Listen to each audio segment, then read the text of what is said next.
One Story, 39, 2 Samuel de 5 à 11 et une chronique de 11 à 19, David, 3. Les classes royales de David sont terminées. Bien sûr, cela ne veut pas dire que David n'a plus besoin de discipline, ni qu'il est devenu un être humain parfait. Cela signifie simplement qu'il est devenu roi selon le plan de Dieu, en son temps et à sa manière. Comme nous l'avons déjà vu, il aurait pu tuer Saul à 2 reprises et mettre fin à ces temps difficiles, mais grâce à l'Esprit de Dieu, il a finalement traversé le tunnel de la difficulté et est devenu roi d'Israël après 7 ans en tant que roi du sud de Juda. Après que David soit devenu roi, nous verrons 2 Samuel et une chronique ensemble. Il existe une différence de perspective entre 1 et 2 Samuel, 1 et 2 rois, 1 et 2 chroniques. Toute l'histoire d'Israël se termine en 2 rois. Nous devons donc passer aux autres livres d'histoire de l'Ancien Testament, Esdras, Néhémie et Esther, avec les chroniques entre les deux. Les chroniques organisent les chapitres 1 à 9 comme une généalogie centrée sur les descendants de Juda et des Lévites, depuis Adam jusqu'à Saul dans l'Ancien Testament. Et après avoir enregistré la mort de Saul au chapitre 10 et en avoir précisé la cause, du chapitre 11 à 29, la fin de une chronique, tout se concentre uniquement sur l'histoire de David. Cependant, il ne s'agit pas du récit de l'histoire de David en tant qu'être humain, car il se situe déjà après la fin de l'histoire. En commençant par l'enfance de David, le récit de l'époque où il a tué Goliath et où il a fui Saul a été supprimé, et l'histoire de David devenant roi de tout Israël commence. Elle ne relate pas non plus l'adultère de David avec Bathsheba et le meurtre d'Uri. En effet, il ne s'agissait pas pour David de dissimuler ses péchés, mais de se concentrer sur la vie de David, qui représentait le Messie à venir, Jésus-Christ. Examinons donc David en regardant 2 Samuel et une chronique. Je serai le berger et le souverain de mon peuple d'Israël. Toutes les tribus d'Israël vinrent à Hébron, où se trouvait David, et dirent, comme le Seigneur l'avait dit au roi. C'est toi qui prendras soin de mon peuple, Israël, et qui deviendras son chef. Tous les anciens d'Israël firent alliance avec David devant Dieu et l'établirent roi d'Israël. La Bible dit que toutes ces choses ont été faites selon ce que Dieu avait dit par Samuel. À l'âge de 30 ans, David est devenu roi à Hébron et a régné 7 ans. Enfin, à l'âge de 37 ans, il a régné sur tout Israël et Juda pendant 33 ans. La Bible désigne David comme le berger d'Israël avant de l'appeler le souverain d'Israël. Puisque David est le berger d'Israël et que Dieu est le berger de David, Dieu est le berger d'Israël. Dieu était avec lui, et David devenait de plus en plus fort. Dieu est avec David, qui est devenu roi en son temps, par sa voix. David et son peuple sont allés à Jérusalem, ont pris la forteresse de Sion et ont construit une maison appelée la cité de David. La Bible dit: David devenait de plus en plus puissant et l'Éternel, le maître de l'univers, était avec lui. De même, lors de la bataille contre les Philistins, ils ont demandé à Dieu et ont combattu selon ses instructions, et ils ont gagné. David a écrasé les Philistins qui avaient tourmenté Israël et tué Saul et Jonathan à l'époque de Saul. La victoire de David pendant la période de paix est décrite comme suit. David reconnut alors que l'Éternel l'affermissait comme roi sur Israël et donnait du rayonnement à sa royauté à cause de son peuple, Israël. La Bible dit également, la réputation de David se propagea dans tous les pays et l'Éternel fit de lui un objet de terreur pour toutes les nations. Celui qui rassemble et celui qui est rassemblé, de quelle guerre s'agit-il? David avait de nombreux guerriers avec lui. Bien sûr, avec le temps, David est passé après Saul, mais pour Saul, c'est la tribu de Benjamin qui était au centre, avec son fils Jonathan et Abner, le chef de l'armée de sa tribu, alors que pour David, il y avait beaucoup de gens autour de lui, de différentes tribus. David avait 3 guerriers spéciaux, et il y avait beaucoup de guerriers, y compris les frères de Joab, Abishai et Asaël, et même Benaya et Uri. On trouve aussi la tribu de Benjamin, la tribu de Gad, les descendants de Benjamin et de Juda, Manassé, Juda, Siméon, Lévi, Benjamin, Éphraïm, Manassé, Issachar, Cheblon, Nephtali, Dan, Asher, et même Ruben, Gad et Manassé, toutes les demi-tribus de l'est du Jourdain, se rassemblent d'un même cœur pour faire de David un roi. Contrairement à Saul, qui avait fait appel à des hommes forts et courageux tout au long de sa vie, David ne s'est pas contenté de cela, mais il est écrit. Ils prêtèrent secours à David à la tête de la troupe. En effet, ils étaient tous de vaillants hommes et ils furent chefs dans son armée. Ce qui révèle clairement la différence entre une personne qui mène sa propre guerre et une personne qui mène la guerre de Dieu. Selon les lois de Dieu. Après que David soit devenu roi, lorsque la situation s'est stabilisée, il a d'abord essayé de déplacer l'arche de Dieu. En effet, sous le règne de Saül, personne ne s'était présenté devant l'arche. Comme tout le peuple est d'accord, David rassemble 30 000 personnes et amène l'arche de Dieu. David mobilise tout Israël et divers instruments de musique pour jouer devant Dieu afin d'accueillir l'arche. Cependant, Uza et Aïo, fils d'Abinadab, chargés de porter l'arche, ne la portèrent pas sur leurs épaules, mais dans un chariot neuf. Lorsqu'ils traversèrent l'aire de battage, les vaches coururent et la firent trembler. Uza tint l'arche sur le chariot, et Dieu se mit en colère contre la faute d'Uza et frappa Uza, qui mourut. À première vue, il ne semble pas y avoir de faute de la part d'Uza qui tenait l'arche qui semblait tomber. C'est pourquoi nous devons connaître correctement la parole de Dieu et la volonté de Dieu à travers la parole de Dieu. Dieu dit. Une fois qu'Aaron et ses fils auront fini de recouvrir le sanctuaire et tous ses ustensiles, les descendants de Kehath viendront pour les porter au moment du départ du camp. Cependant ils ne toucheront pas les choses saintes, sinon ils mourraient. Telle est la charge attribuée aux descendants de Kehath concernant la tente de la rencontre. La faute d'Uza, c'est d'avoir touché la relique à laquelle Dieu a dit, « Si tu la touches, tu mourras ». Certes, on peut dire que l'arche risquait de tomber, mais dès le début, les descendants de Kohath, les Lévites, devaient la porter sur leurs épaules. Peu importe le nombre de soldats, peu importe le nombre d'instruments de musique, peu importe le nombre de charrettes construites, ils doivent savoir qu'il y a la voix de Dieu pour son œuvre. Ici, Dieu a tracé une ligne claire dans l'inauguration du temps de David. David a certainement essayé de porter l'arche, et Uza était fautif, c'est pourquoi il est mort. Finalement, l'arche est transportée jusqu'à la maison d'Obed-Édom de Gath, puis ramenée dans la cité de David. À ce moment-là, David raconte clairement le crime précédent et rencontre l'arche en disant « Parce que vous n'y étiez pas la première fois, l'Éternel, notre Dieu, nous a frappés. En effet, nous ne l'avions pas recherché conformément aux règles. » David salue l'arche en dansant, vêtu d'un éphod de lin tissé, et l'on voit alors la chair des jambes de David. C'était une grande joie pour David de voir entrer l'arche de Dieu, mais pour Michal, la femme de David, ce n'était qu'une caisse en bois. La grâce est donnée individuellement. David a offert un sacrifice complet, a partagé toute cette joie avec le peuple et a rendu grâce. Tout le peuple a entendu, a dit Amen et a loué Dieu. Dieu construira une maison et le royaume durera toujours. Après que David soit devenu roi, que la nation se soit stabilisée, que l'arche du Seigneur ait été amenée dans la ville de David et que la paix ait régné partout, David a voulu construire un temple pour Dieu. David pensait que c'était une bonne chose à faire et même le prophète Nathan a dit, « Vas-y, fais tout ce que tu as dans le cœur, car l'Éternel est avec toi. » Mais nous devons savoir. Quelle que soit la qualité ou la justesse d'une chose, il y a des choses que nous ne pouvons pas faire, et quelle que soit la difficulté, il y a des choses que nous devons faire. Dieu a parlé à David par l'intermédiaire de Nathan à ce sujet. Tout d'abord, Dieu a dit que David ne bâtirait pas une maison pour lui, mais que Dieu bâtirait une maison pour David.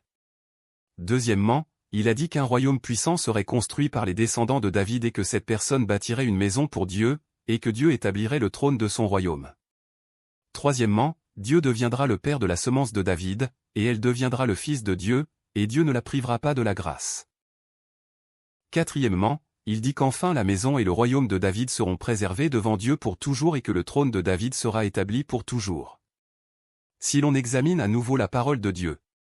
En premier lieu, on constate tout d'abord que la maison que David ne peut pas construire et que Dieu construira, le lieu où Dieu veut habiter, n'est pas la construction d'un temple visible, mais notre esprit qui habitera avec le Saint-Esprit par le ministère de la croix de Jésus-Christ. Deuxièmement, la nation forte qui sera établie à partir des semences de David a été principalement réalisée par Salomon dans l'histoire, mais tant le nord d'Israël que le sud de Juda ont été détruits. Il s'agit donc du royaume de Jésus-Christ, qui viendra en tant que descendant de David. Troisièmement, le fait d'être un père pour la descendance de David fait également référence à la relation entre Dieu et Jésus-Christ. Quatrièmement, le temps de David, qui sera préservé pour toujours et sera fort pour toujours, sera également accompli par Jésus-Christ. L'accomplissement de ce temple se fera visiblement par Salomon, mais à la fin, le temple de Salomon tombera aussi et le temple sera construit par la mort et la résurrection de Jésus-Christ. En fin de compte, la raison principale pour laquelle David a été fait roi n'était pas de permettre au peuple de jouir et de faire ses délices dans ce monde grâce à la royauté de David, mais par sa vie et par la préparation du temple, le plus grand ministère que David ait accompli en tant que roi. Il devait préparer le chemin pour le Messie, Jésus-Christ. Il a également compris la parole de Dieu et a confessé. La maison que Dieu bâtira subsistera à jamais et sera bénie à jamais. Parce que Dieu le lui a ouvert, David en est venu à savoir et à croire qu'à travers ses semences, Dieu accomplira le royaume éternel qui va au-delà du temple visible à leurs yeux. Partout où David est allé, l'Éternel l'a laissé gagner. Partout où David est allé, Dieu lui a donné la victoire. Il piétine à nouveau le pays du fer, l'ennemi philistin, frappe Moab et Soba, mais nous devons nous concentrer sur le fait que David coupe les tendons de tous les chevaux du char qu'il a pris comme butin de guerre. Cela a été mentionné plus tôt à l'époque de Josué, mais la puissance des chars ou des chars de fer à cette époque était une puissance inimaginable aujourd'hui. Et le cheval qui traînait le char et le char de fer était la force motrice absolue de cette puissance. Briser le tendon d'un cheval était une chose très stupide et insensée à faire dans une perspective mondaine. Mais Josué et David l'ont fait. C'est parce qu'ils savaient et croyaient que la guerre appartient à Dieu. David a continué à frapper et à gagner à Damas, Hadadézé, Édom, Ammon, et d'autres pays autour d'Israël. Il donna tout le butin à Dieu. Mais nous devons être très prudents. Il en va de même dans l'histoire de Joseph, mais il est facile pour nous de ne pas voir le Dieu qui agit à travers eux et de nous préoccuper de Joseph en tant que premier ministre d'Égypte et de David en tant que roi d'Israël. En y regardant de plus près, nous pouvons penser aux épreuves qu'ils ont traversées pour arriver à l'endroit où ils se trouvent en ce moment, mais la Bible ne veut pas raconter cela. Ce n'est pas comme Joseph et David qui disent, si vous supportez bien les moments difficiles et pénibles, vous réussirez plus tard. Nous ne devrions pas comprendre la Bible en disant pas de douleur, pas de gain ou en faisant preuve d'une sincérité extrême. Dieu a conduit et guidé Joseph et a préparé le Messie, Jésus-Christ, à venir par l'intermédiaire de Joseph, et David a fait de même. Ils le savaient également et ont donc travaillé dur pour le royaume de Dieu, sans s'attarder sur leur pouvoir et leur statut dans le monde. Après que David a passé le temps de l'épreuve et est devenu roi, il n'a pas utilisé sa force et sa volonté pour garder sa position comme Saul, il a embrassé l'arche de Dieu, a embrassé le temple de Dieu, et a d'abord cherché le royaume et la justice de Dieu, de sorte que Dieu a combattu les guerres de David. C'est la communication et le principe du royaume de Dieu. Si nous ne vivons pas pour nous, mais que nous plaisons à Dieu et que nous l'aimons, Dieu nous guidera et nous laissera vivre en tant qu'enfants de Dieu sur terre. David agira de manière juste et équitable envers tout le monde. David joue maintenant le rôle de relier ce même royaume qui a commencé avec Abraham, le royaume de justice et de droiture à Jésus-Christ. Ainsi, il faut savoir que rien de ce que Dieu a donné à David n'était pour jouir sur cette terre. David réorganise l'administration du pays selon la terre de justice et d'équité, et accorde sa faveur à Mephibosheth, un boiteux qui est aussi le fils de Jonathan, issu de la maison de Saul. C'est l'alliance que David a conclue avec Jonathan lorsqu'il était en fuite. David joue le rôle d'un Dieu fidèle dans l'alliance. À ce moment-là, Mephibosheth se décrit comme un chien mort, ce qui est aussi l'analogie de David lorsqu'il fuyait Saul, c'est-à-dire qu'il n'a aucune valeur.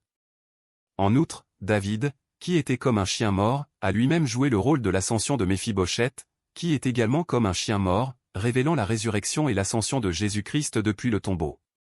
Le dernier ennemi, l'ennemi le plus fort. L'histoire de David se poursuit.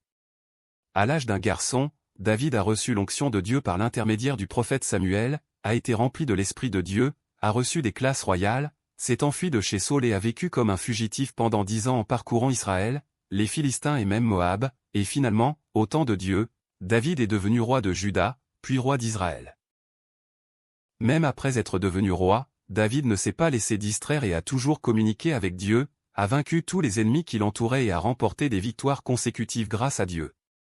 C'était un homme de Dieu qui a placé l'arche de Dieu dans la cité de David, qui a mis tout son cœur à construire le temple de Dieu et qui a écouté ce que Dieu avait à lui dire. Tout s'est bien passé. Aucune des nations n'a pu attaquer David, qui était gardé par Dieu, ni Israël, où David était roi, et personne en Israël n'était contre David.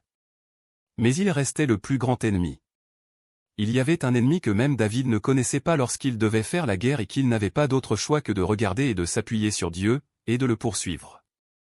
Le dernier ennemi, le plus fort, était David lui-même.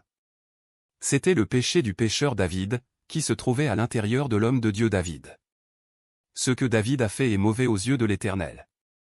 Alors que tous les hommes de David étaient sur le champ de bataille pour la guerre contre Ammon et la guerre qui suivit, David se réveilla de son lit un soir. Lui qui avait vécu toute sa vie sur le champ de bataille, voilà que la tension de sa vie se relâche. C'est alors qu'il vit une femme se baigner sur le toit du palais royal. David envoie alors un homme pour découvrir qui est cette très belle femme, et c'est Bathsheba, la femme d'un des guerriers de David, Uri. Même s'il savait qu'il s'agissait d'une femme avec un mari, David a envoyé un messager à Bathsheba, l'a amenée et a couché avec elle. Bathsheba, qui est tombée enceinte après avoir couché avec David, envoie une personne à David pour l'en informer. Reprenons cette histoire. Même si David est roi, il ne doit pas prendre n'importe quelle femme pour épouse. Parmi les personnes qui doivent être tuées, Dieu dit: si un homme commet un adultère avec une femme mariée, s'il commet un adultère avec la femme de son prochain, l'homme et la femme adultère seront punis de mort. C'était un péché et un évi selon sa propre volonté. L'homme de Dieu a la voix de Dieu. Il y a une procédure. Nous l'avons vu dans les actions de Boaz envers Ruth, la veuve païenne. Et si David savait que la femme était la femme de son guerrier, Uri, s'il savait qu'elle était une femme avec un mari, il n'aurait pas dû passer à l'étape suivante. Cependant, David savait tout et a quand même amené Bathsheba et a couché avec elle. La Bible dit que Bathsheba s'est purifiée de son impureté, ce qui signifie que Bathsheba a couché avec David immédiatement après ses menstruations, ce qui montre qu'elle n'était pas enceinte avant de coucher avec David, et que l'enfant était certainement celui de David. Le David que nous connaissons serait allé devant Dieu. Mais David a appelé Uri sur le champ de bataille pour qu'il trouve un alibi à la grossesse de Bathsheba. Il a ensuite demandé à Uri comment il se portait sur le champ de bataille, puis lui a dit de rentrer chez lui et de coucher avec sa femme, et lui a même envoyé les vivres du roi. Mais le lendemain, David vit Uri dormir à la porte du palais sans rentrer chez lui. Il appela Uri et l'interrogea. Uri lui répondit: l'arche de l'alliance ainsi qu'Israël et Juda habitent sous des tentes, mon seigneur Joab et les serviteurs de mon seigneur campent en rase campagne et moi, je rentrerai chez moi pour manger et boire et pour coucher avec ma femme. Aussi vrai que tu es vivant et que ton âme est vivante, je ne ferai pas cela. David, homme juste devant Saül, apparaît comme un pécheur devant Uri. David a ensuite envoyé Uri se saouler parce que ce n'était pas possible s'il était saint d'esprit, mais là encore, Uri n'est pas allé chez lui. Finalement, David abandonne ce projet d'alibi.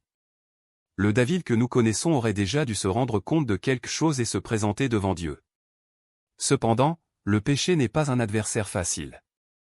Lorsque David n'a pas pu faire de l'enfant de Bathsheba, enceinte, l'enfant d'Uri, il a essayé de faire de la femme actuelle une ex-femme et a envoyé une lettre à Joab par l'intermédiaire d'Uri. Joab, qui a compris la volonté de David, a finalement tué Uri sur le champ de bataille.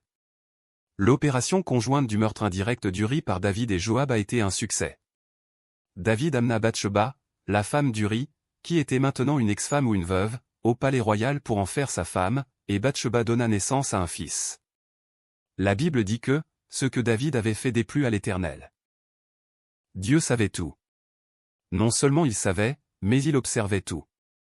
C'est la réalité à laquelle nous sommes toujours confrontés. Jusqu'à présent, David a été confronté à différentes réalités à de nombreuses reprises. Face à Goliath, face à 2 occasions de tuer Saül, et sur les nombreux champs de bataille, il a été capable de les surmonter et d'en triompher grâce à Dieu. Par conséquent, s'il était le David que nous connaissons, il ne commettrait pas d'injustice, mais en ce moment, ce David est complètement différent. Je marche contre toi au nom de l'Éternel, le Maître de l'univers, au nom du Dieu de l'armée d'Israël que tu as insulté. Aux ennemis visibles, et piétinés, comme ils piétinent les Philistins, dans la guerre contre l'ennemi invisible, le péché.